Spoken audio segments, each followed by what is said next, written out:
If you're following along in the Etz Chaim Chumash, this is on page 399, Parashat Beshalach. This is a fun one. Begin. Now, when Pharaoh let the people go, God did not lead them by the way of the land of the Philistines, although it was nearer. For God said, the people may have a change of heart when they see war and return to Egypt. So God led the people round about by way of the wilderness at the Sea of Reeds. So it's worth noting here that there is a difference of opinion, or maybe shall we say multiple points of view, multiple perspectives in the Torah text itself on God's motivation here. We're going to see that elsewhere, God's motivation is to demonstrate a miracle, is to demonstrate God's power. And so that's why God sends the people not on the most obvious path out of Egypt into Canaan through the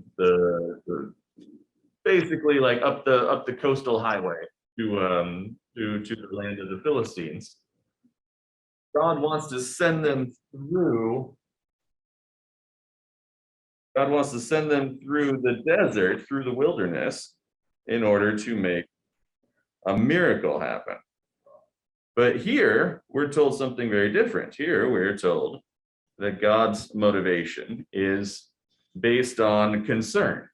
And what's the concern? Oh, that the people would want to go back to Egypt. Right. They might want to go back to Egypt if we send them on the path of the Philistines, because presumably the Philistines aren't going to welcome them with open arms.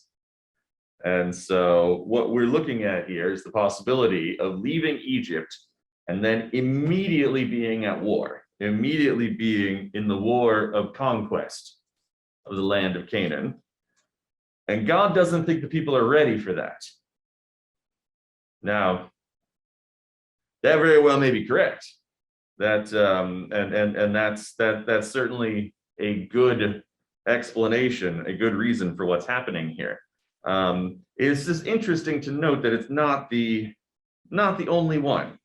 But we see in the very next verse that there is some assumption that that is what is going to happen. It says, now the Israelites went up armed out of the land of Egypt.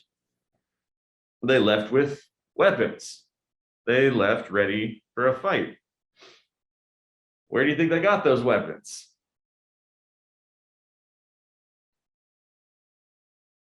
Well, from the Egyptians, presumably. If they had had them to begin with, it might have been a very different story. But they leave prepared for a fight. By the way, what would it mean in that context, in that time? Does anyone know? To walk around armed, to just have a weapon with you at all times? It was extraordinarily profligate. It's not to say no one did it. There were people who did it. There were cultures who did it. But in a context where you just don't have a lot of material goods and you don't have a lot of metal, using that metal for a sword and just having a sword with you at all times is sort of a waste of the metal. It's a waste of the bronze or the iron. And so what people would do is they would have their agricultural tools. And when the season for war came, they would turn their agricultural tools into weapons. They would beat their plowshares into swords. Or alternatively, when the time for peace came, they would beat their swords into plowshares. You may have heard this term before, but that's what it means. They didn't have enough metal to have weapons all the time. So here, they're clearly preparing for battle. They're clearly preparing for war. Now, the Israelites went up armed out of the land of Egypt. Moses took with him the bones of Joseph, who had exacted an oath from the children of Israel, saying, God will be sure to take notice of you. Then you shall carry up my bones from here with you. So Moses is the one who makes good this communal vow. Joseph didn't make any one group of people in particular swear this oath. It might have made more sense to make his own children, his own tribe, swear the oath. Ephraim and Manasseh, you have to tell your descendants to bring my bones out of the land of Egypt. But why wouldn't Joseph do that? Why would Joseph leave it up to the entire people Israel? Any thoughts about that?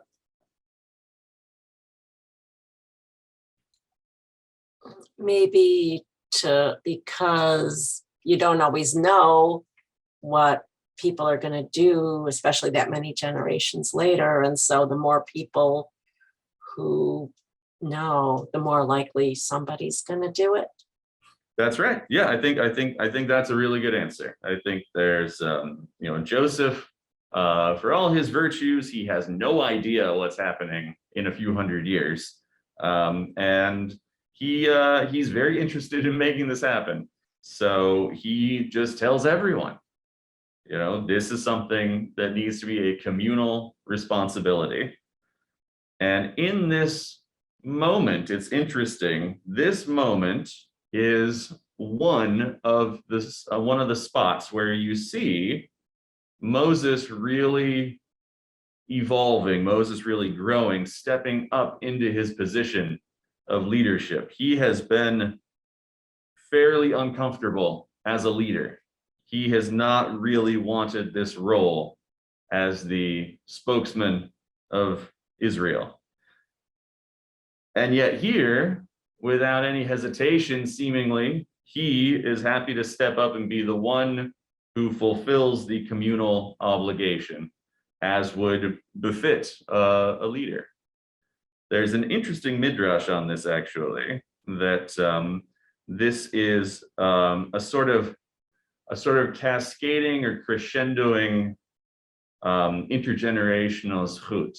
How do you say that in English? Merit, where Joseph buried his father Jacob. He left Egypt and literally brought an army with him out of Egypt into the land of Canaan so that he could bury his father in the cave of Machpelah, as was his father's wish. And because of Joseph's righteous act of burying his father, he himself is blessed with merit to be similarly buried, except that his burial is even more extravagant because his burial is actually a feature of the Exodus from Egypt.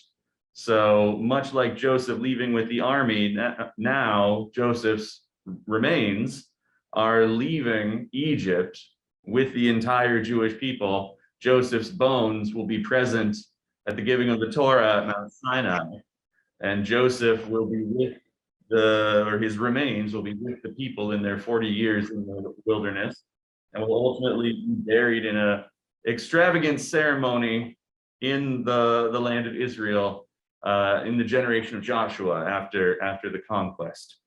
And so this treatment he receives, this great blessing he receives, is because of his merit in burying his father Jacob.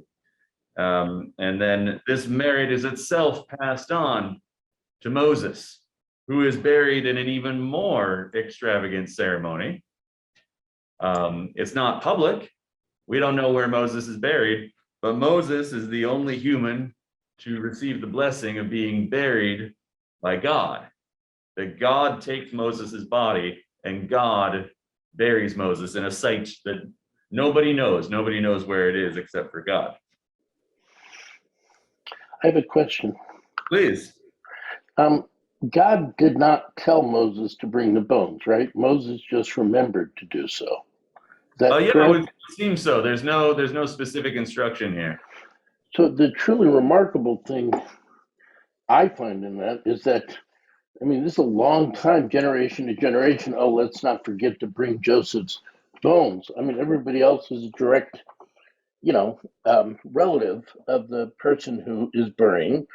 In some way, Moses is a descendant, but it seems unusual that the community would remember that when they've forgotten so much else, and that God wouldn't say, among the other things, don't forget that your forefather, uh, your promised to bring him to the Holy Land. Right, yeah. Does that get commented on in the Midrash and so on? Oh, absolutely. Absolutely. Yes. It's there are this is sort of part of the it's kind of the big narrative question that the Midrash has around the Exodus from Egypt, which is that we have this sense from the story that the Exodus involves a certain amount of merit, that the people were righteous, the people deserved to be freed from the Egyptians. But we also have from the book of Genesis a chronology that you're going to be enslaved for 400 years. And so the question is, to what extent did the people in their slavery remember that chronology, remember the promise of God? It's a little unclear. And within that context, they would remember, presumably, one of these days we're going to be freed. God said in the following year you will be freed, and don't forget Joseph's bones also. I mean, God doesn't say that, but they have made a vow, or their ancestors made a vow to leave with Joseph's bones. And so there's it's very unclear, but it's notable here when Moses first shows up after the burning bush incident, and Moses says, I've spoken to God. God has this message. I'm supposed to go to Pharaoh. Moses gets the buy-in from what are called the elders. The elders give him their endorsement. And it's a little bit unclear who those are. Presumably, it's some of the older men of every tribe. The Midrash actually says that one of the elders is a woman named Serach ben Asher, who is a bit of a Rip Van Winkle type character. She is the daughter of Asher, and she lives through the entire time in Egypt, and actually lives quite a very long life according to the Midrash, and leaves and I'm sorry, folks. Is there a strange sound that you hear? No, that must be here in the building. Okay. All right. So yeah, so Seraph ben Asher, she leaves. She's part of the initial descent into Egypt. She leaves, and then she continues to live a very long life also. And she is the one, according to the Midrash, who remembers. She's sort of the custodian of the communal memory, and she is the one whom Jacob gives a set of secret hand signals to. So that whoever comes to free them, God will teach that person the secret hand signals as well. And so that's one of the things that happens at the burning bush, is that Moses learns the secret hand signals, and he knows that and so the people know that he has been sent by God, according to the Midrash. But then here, the elders don't seem to be involved, right? I mean, you might think that they would have a role to play in fulfilling the communal promise, but Moses, having been assigned leadership here, he's the leader, and he's the one responsible for the communal obligations, and the elders are nowhere to be seen here. It's really interesting. One last question. I'm sorry to have Please, so many please. questions, but No, that's great. okay, so we know that Joseph, we don't know where Joseph's bones end up in the Holy Land, just that they're there. But he was a big macher in Egypt. Were his bones in like some sort of big site or memorial thing or something? I mean, they were being as he was so important in his day, was he buried in some sort of easy to find place, or were these like hanging around in somebody's house? All right, so this is where we're gonna really have some fun. Thank you, David. David didn't. This is not a planted question, but I'm really glad you asked that because I'm there's glad a I could be very planted. No. very interesting midrash on this question. So if you look at Genesis 49, Joseph and the Joseph tribes in Jacob's final speech, Jacob's sort of deathbed speech, Joseph is described as being like a bull or being like a cow. The language is a little unclear in the Hebrew. We have more terms for bovine than the Israelites did. So Joseph and the Joseph tribes, their symbol, a lot of the tribes have animal symbols, Benjamin's the wolf and this sort of thing. And Joseph is the cow. And so according to a midrash, Joseph's bones were buried. Buried is not exactly the right word. They were submersed in an iron coffin that was placed in the Nile River. So the motivation apparently was to keep them from being robbed by grave robbers who wanted to use Joseph's bones for magic. This was a common thing in the ancient world, and especially in Egypt. Whoever wrote this midrash kind of knew what they were talking about. They knew Egypt because grave robbers were a common feature of life in Egypt, and the holier a person you were, the more likely it was someone was going to try to steal your bones so that they could use your bones for magic. And so to prevent this from happening, Joseph is put into an iron coffin and put down in the bottom of the Nile River in a way that no ordinary human could ever pull this out, even if they knew where it was. And so when Moses has to come and fulfill this vow of bringing Joseph's bones out of Egypt, he goes to the Nile River, and he can't pull these bones out of the river by normal human strength either. So what he has to do is essentially appeal to Joseph's bones, to speak to the bones and tell them, now is the time, and if you don't rise up, then I'm going to nullify the vow because we're leaving. We got to go. So I'm going to nullify this vow unless you rise up now. And the way Moses makes the bones rise up is to cast into the Nile River a symbol, a golden plate that is in the shape of a cow. Now, is this sounding a little familiar? Whoa. Yeah. Whoa, yeah. Wow. Someone's watching this. Who's watching? His brother Aaron is watching. And this is what inspires Aaron a few chapters later at Cheta Egel, at the sin of the golden calf. If you remember, Aaron describes the golden calf as saying, I threw gold in the fire and a calf came out. Yeah. So wow. There's a lot here. There's a lot here. And I mean, you can read that in lots of different ways. To me, it's an interesting sort of it's a parallel that's not quite a parallel. You've got fire and water, and you've got this this sort of symbolism. I think if you were to, I mean, in some world where you're standing next to Moses while this is happening, if you were to ask him about it, he probably would tell you that bones don't actually have magical power, but that this power is actually coming from God. But I don't know. I'm putting my sort of modern interpreter's hat on that. But our ancestors did live in a world of powers they couldn't understand.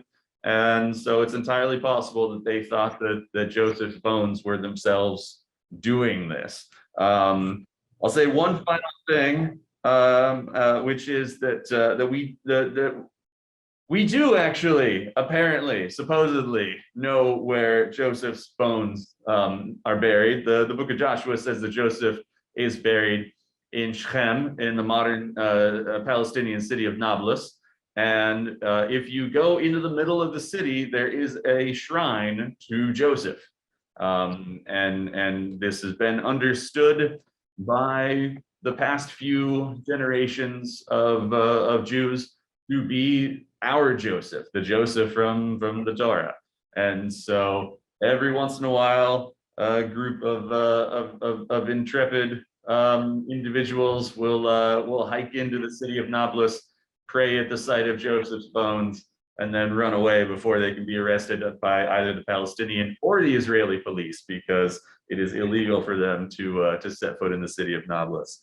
But these, so again, I don't know that you could get so many scholars to tell you that's actually Joseph's tomb, but we do have a site that is proclaimed to be Joseph's tomb, and his bones are in there. You know what's amazing is how many of these midrashim feel like pagan mythology stuff. I mean, this was really sacrilegious to say, but some of these things, like the woman who lives for so many centuries, and sure, absolutely, of coming out of the Nile and this is like feeling like mythology. Idolatry too. I mean, he's throwing an idol into the river. Joseph's bones are buried in an idol. We at least have some precedents in the early part of Genesis where all these people like Methuselah lived really long lives, and maybe there was an exception or whatever. At least there's some biblical precedent, but throwing an idol, a golden idol, into the Nile in order to retrieve bones from an iron idol, because you say they're shaped not as an object, but actually as, like a cow or whatever you've said.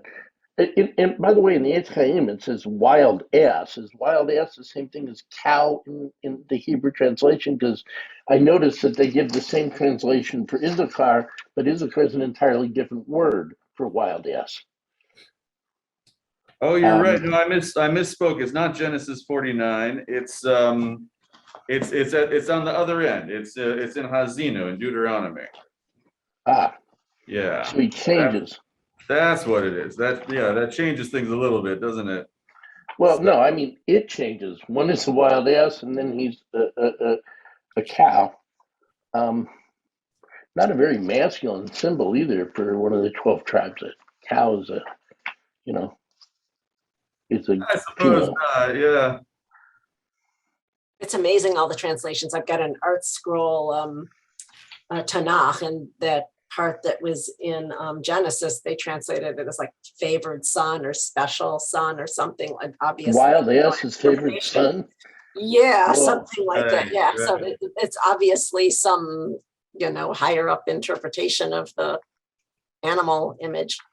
Right. So I did misspeak there. It's not Genesis 49. It's Deuteronomy 33. It's from Vazot HaBracha. It's Moses's farewell speech. And he says of the tribe of Joseph, like a firstling bull in his majesty, he has horns like the horns of a wild ox. With them he gores the peoples at the ends of the earth, one and all. These are the myriads of Ephraim. These are the thousands of Manasseh. So now he's a bull as opposed to a cow metaphor. too. And it appears to be a wild bull. This is not a species that exists anymore, but the wild antecedent to the domesticated cow is described as being one of the most frightening, majestic creatures in the ancient world. You see this in Psalm 29. In the final chapters of the book of Job, God describes an effort of futility of understanding God's purpose, compares this futility to trying to use a wild bull like it were an ox to get it to plow your field or get it to trample your grain. It's simply ridiculous. And so is the attempt to understand God's ways according to the final chapter of the book of Job. All right. Cool. Really cool That stuff. was a fun long walk we took there. That's really cool. More thoughts or questions? All right. Oh, I'll say one more thing as long as we're talking about it, which is that I read an article a couple of weeks ago that there's a team of Polish, I think it was Polish scientists who are working on they're using genetic engineering to try to revive the wild ox, the aurochs as it's known in older English. It only went extinct fairly recently, so it could be interesting to see this wild animal once again. Is that the one that lived in Poland? Yes, they lived all over the place, but the last surviving group of them lived in Poland in the marshland, and I think they were wiped out, if I remember correctly, as a result of World War I. That was one of the sort of byproducts, one of the consequences of the warfare of that location. Yes, I keep getting off subject, but I just watched a special on Poland, and these things called weasants, which are like wild oxes or somewhere between a bison and a wild ox, and they were down to a few that were in a zoom, and now they have a wild herd running around in some national forest, which is something cool. that the Poles did a good job with. Maybe this is the same group of people.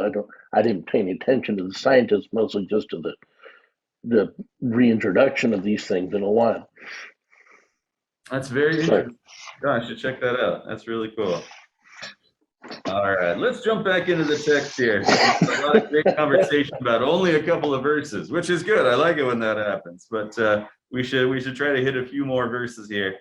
So they set out from Sukkot and encamped at Etam at the edge of the wilderness. So Sukkot here is almost certainly a location, the name of a place, and it's translated here in the English as the name of a place. If you were so inclined, you could read this to say that when they set out, they were living in sukkahs. So, if that's your agenda, if you want them to be living in sukkahs, this is a place where you can make that happen. The Lord went with them in a pillar of cloud by day to guide them along the way, and in a pillar of fire by night to give them light, that they might travel day and night. The pillar of cloud by day, the pillar of fire by night did not depart from before the people. So there's a lot going on there. I know I say that a lot, but it's true. This is a very rich text. So there seems to be something very practical going on here, which is that God wants them to be headed in a particular direction, and also God wants them to travel faster than the Egyptians. And so how do you accomplish that? Well, you accomplish that by giving them something to follow. And to me, this text implies, I know other people could read it a little differently, but to me, this looks like this is a story of one thing. There is one thing sort of united here. If you've ever seen, like a roaring fire in the daytime, what do you see of the fire? Well, you see the smoke. And when the sun goes down, you don't see the smoke as much. Now you see the fire itself. And so I suspect that's what's going on here, that the pillar of cloud is the pillar of fire, that they're the same thing. They just look different depending on whether it's daytime or nighttime. And what is the thing itself? It seems like it's probably some manifestation of God. This is the same manifestation as in the burning bush. This is some some way of thinking of God, some way of describing the presence of God, this specific presence of God, using the metaphor of cloud and the metaphor of fire. From a monotheistic point of view, this gets a little tricky, but no trickier than all the other places where God shows up and walks around and has a meal and does all of the other things that God seems to do. And then the nudnicky part of our brains wants to say, well, wait a minute, isn't God everywhere? I mean, how can God be in one place when God is everywhere? And yeah, that's true. That is true. And it's tricky. It's complicated. So this is where the Kabbalistic readings delve into sphirot, delve into affectations and manifestations of different aspects of God's oneness and God's personality. And so there's probably a smaller way to read it too, which is simply that God made a pillar of cloud and God made a pillar of fire, but isn't inside them in quite such a literal way. But regardless, this is allowing the people to travel and allowing them to travel in a specific direction. I don't know if any of you have ever had the experience of trying to walk at night where there's no street lights, where there's no light of any kind. I was in the mountains of North Georgia once and my flashlight battery failed. And I literally could not put one foot in front of the other because I simply had no idea what was in front of me. And it didn't matter how long I was waiting for my eyes to adjust. In that amount of darkness, there's nothing there. There's nothing for your eyes to adjust to. And so I stood still for lack of anything better to do. I just stood there. And I was very fortunate. I was with a friend who was not too far away, and I called out to him, and his flashlight was working just fine. And between the two of us, we were able to get home using one flashlight. But it's remarkable. We modern urban folks who live in electrified grids don't appreciate darkness, but darkness is. It's completely stultifying. It makes you unable to move, unable to do anything. And so this pillar of fire by night would have given them an extraordinary advantage in being able to continue their journey. All right, we'll keep going here. We're beginning chapter 14. The Lord said to Moses, "Tell the Israelites to turn back and encamp before Harot, between Migdol and the sea. Before Baal Zephon, you shall encamp facing it by the sea." So, knowing these particular locations it can add a little nuance to the text, to the conversation, and knowing that the word Migdol means tower. It means like a watchtower. And so this is a watchtower that the Egyptian army would use to guard the coastal highway, to keep an eye on people who were traveling on the coastal highway. And so to camp between the tower and the sea is to expose yourself to the Egyptians and to their army. But even if we don't know all those details, we can simply look at the verb here, which is to turn back, and to dwell between these locations. And God here has a motive. Which seems pretty explicit in verse 3. Pharaoh, this is God speaking, Pharaoh will say of the Israelites, "They are astray in the land. The wilderness has closed in on them. Then I will stiffen Pharaoh's heart, and he will pursue them, that I may gain glory through Pharaoh and all his host, and the Egyptians shall know that I am the Lord." And they did so.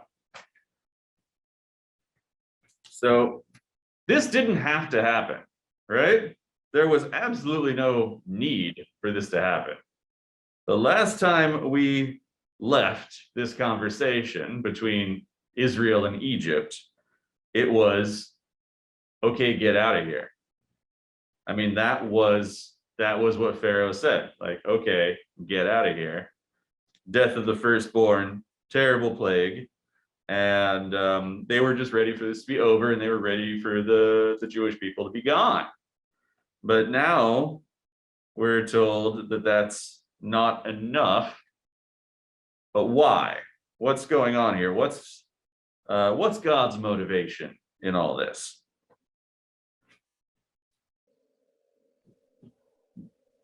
To gain glory. Gain glory, right. So, what does that mean, though? If you look at the Hebrew, it's ikavda befaro b'chol chelo, so that I will, basically, like, I will cause myself to be made heavier, with Pharaoh, or through Pharaoh and his army. So God wants something here. God wants something to happen. God wants something to happen in reality. Well, I mean, maybe. I think a lot of us would be fairly uncomfortable saying that God can gain an attribute, that God can level up in some way. It's not to say it's wrong. It's not to say it's inaccurate, but it definitely challenges our understanding of the, you know, the one monotheistic God, to say that there's some way in which God is going to grow and change and improve here.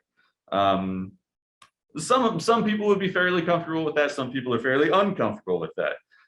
If it's not about reality, if it's not about the reality of God, God is actually gaining glory, God is actually getting better, then it has to be about perception. It has to be about someone's perception of God, someone who's there, or maybe someone who's reading the story later. You know, this seems to be a common theme throughout the book of Exodus, that God is not only thinking about the people who are there, but God is thinking about, what is this story going to look like afterwards? And so here, we easily could have left, we easily could have escaped and never dealt with the Egyptians again, but God says, hang on, stop, turn around, go back toward Egypt, so that the Egyptians will think that you're lost and confused, and so that they will say what? Oh, here's our chance. We can get them after all. Maybe we'll go kill all of them, or maybe bring them back as slaves.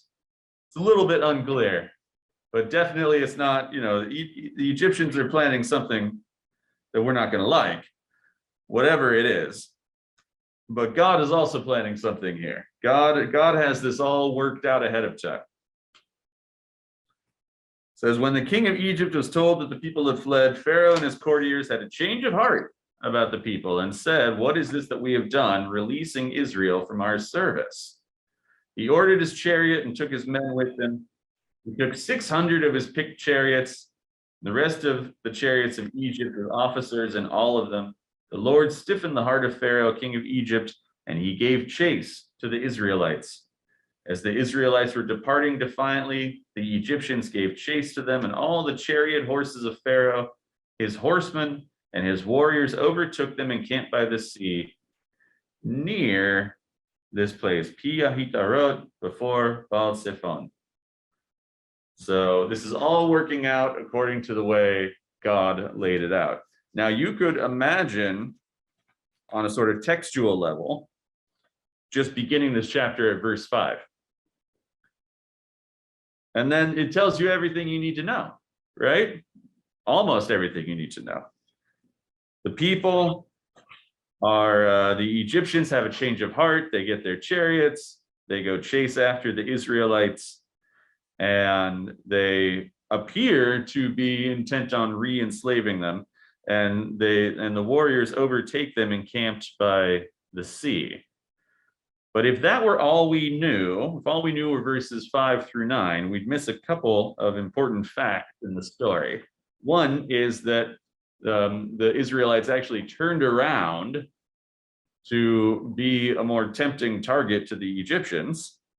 And that's probably why it's relevant. If people who knew Egyptian geography a little better than we do would know, not only did they turn around, but they turned around on the coastal highway. They were way down in the wilderness, but now they've turned back and have moved towards the coastal highway to make them a more tempting target to the Egyptian chariots, which the chariot was, the most powerful weapon of the ancient world, but you couldn't use it everywhere. You could only use it on flat ground that was fairly dry. And so wandering along the coastal highway was kind of the worst place you could be if you were trying to escape Pharaoh's chariots. So we know from the first few verses that God has set all of this up. God told the people to go back, and God wants this to happen this way. So what is going on there? I mean, why not just leave it with verses 5 through 9? Why have this little extra bit where God says, "Don't worry, guys, I got this all planned out ahead of time"? The stiffening of the heart again. Starting at verse 5, it looks like they changed their mind. But in the first 4 verses, we become aware that God doesn't give the Egyptians a choice again, at least Pharaoh. Didn't it say stiffen? Let's see. I thought it said that. Yeah, then I will stiffen Pharaoh's heart at 14:4, and he will pursue them. Whereas at verse 5, it says, they told Pharaoh about it and he had a change of heart. Right. One sounds like it's Pharaoh actually not having learned his lesson. This has troubled me, as we discussed before, the whole way through, the stiffening of the heart. I mean, yeah. Pharaoh could have been a jerk all the way through, and I would have gotten the same benefit out of this story without this challenge to free will. But starting in verse 5, it looks like it's free will. In verse 4, it doesn't. Yes. So I think you're really onto something there, and we have an interesting thing going on in this text where we have the final text comes to us, and we don't have any definitive proof about the origin of this text. It's not like scholars can point to something and say, oh yeah, here's the original copy or something like that.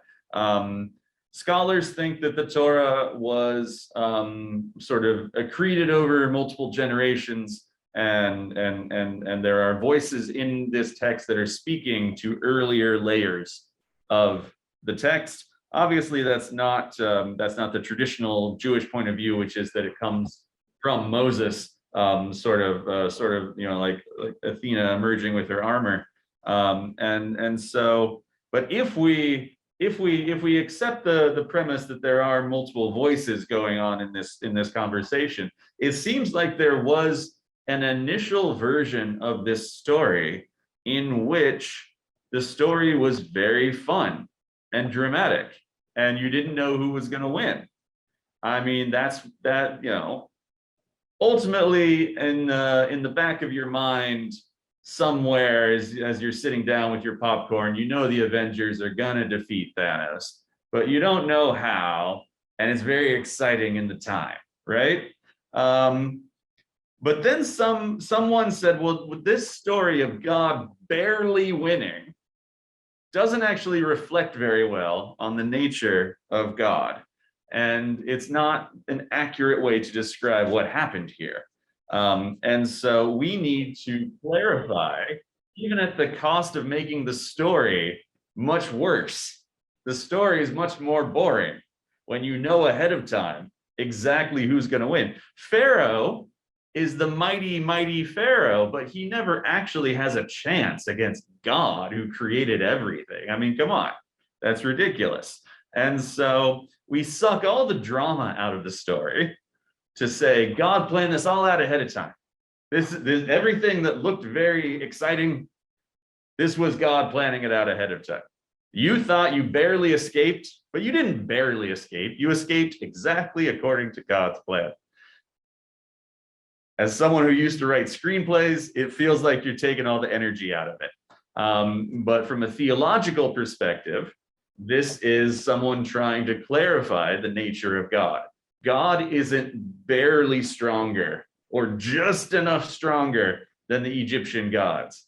This wasn't actually close. This wasn't ever truly in doubt, even though it certainly feels like it's in doubt. It certainly feels like we just barely make it across the Sea of Reeds.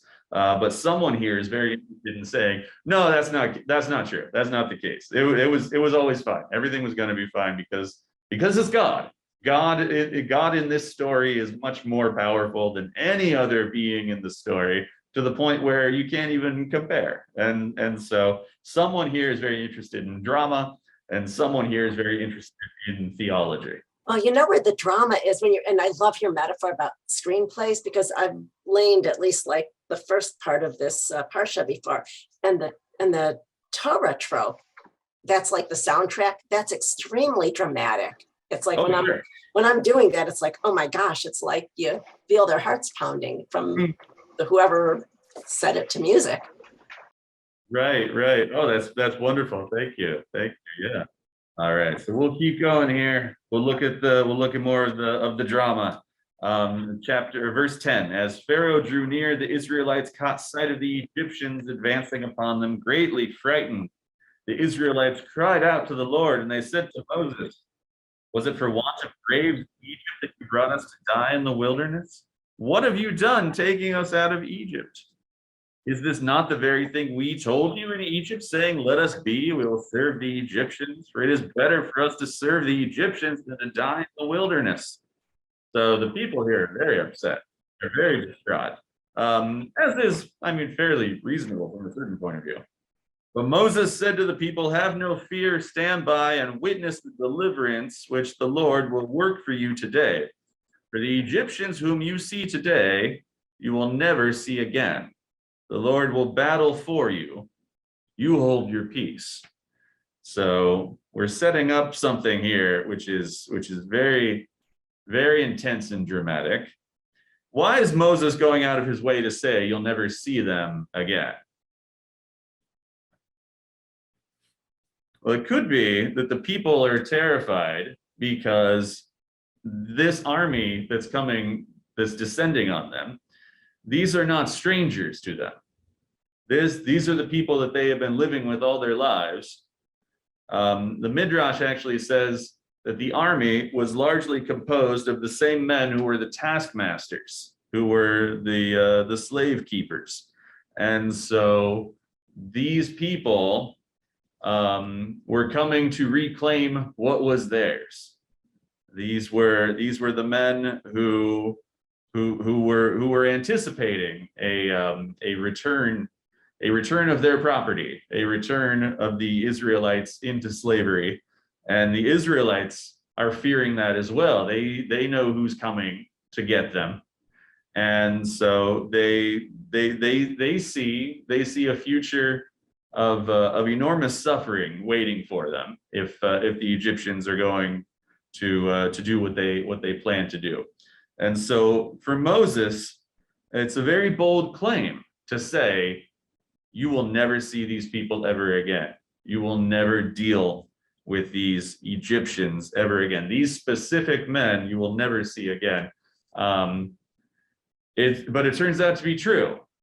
And it turns out to be true in a big way also, which is that Egypt just doesn't show up for a very long time in the Torah and in the Tanakh.